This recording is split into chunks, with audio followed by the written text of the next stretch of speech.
What we want to do as ethical concern is to not harm, or our job is not to harm anybody. We help to prevent death by cleaning their wounds, we take care of them, we giving them their medication, we give them everything and anything that needs to be there. We sometimes these people they try to harm themselves because they don't longer want to be alive. So for this reason, we remove. Good morning. Calimera! Good morning, baby. Yan ay anak mo, naghihintay sa'yo. Ba't nakapal ka ngayon si Chunli? Number mo daw.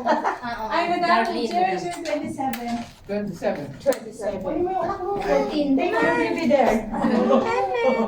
Respect their willingness to do things. They might want to go for a walk. They might want to watch TV.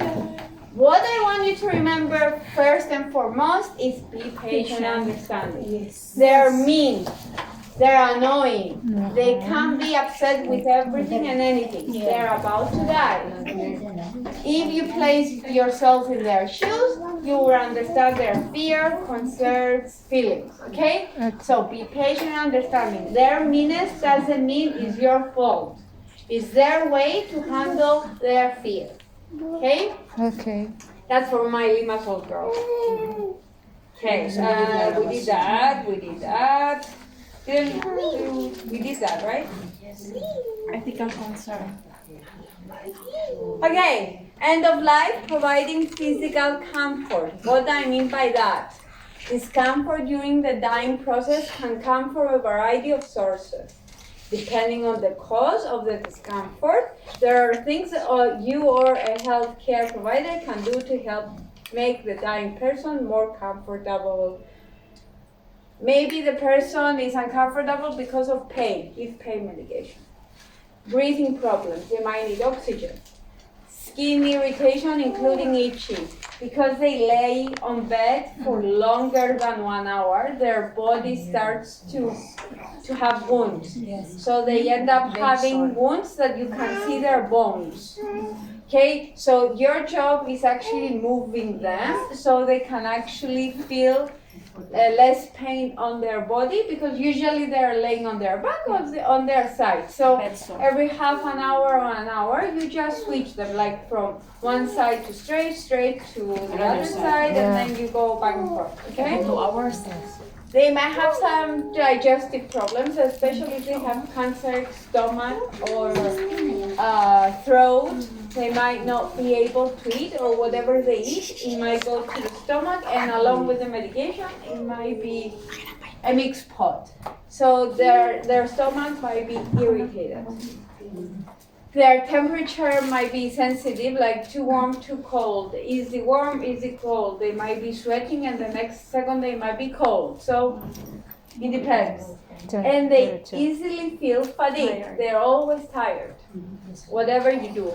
Okay? Okay. Managing mental and emotional needs. Being at the late stage of about dying doesn't mean that your brain doesn't work. Some people they might not be able to communicate. Some people they might be able to communicate. Dying doesn't mean that everything dies. Okay? So end of life care can also include helping the dying person manage mental and emotional distress. They might be in fear. They might be they might be scared. They don't know the unknown. There are a lot of feelings that they're going through their brain. They don't want to be alone. They don't want to be alone. Or they want to be alone. They don't want anybody around. You might hear cases that they say like, I don't want to tell anybody, I don't want my kids here, I don't want my grandkids here, I don't want anybody to see me like that. Like they're going through a lot of emotions. They hate the world. They might be unhappy with the world. They're scared of the world. Like they have lots and lots of going on.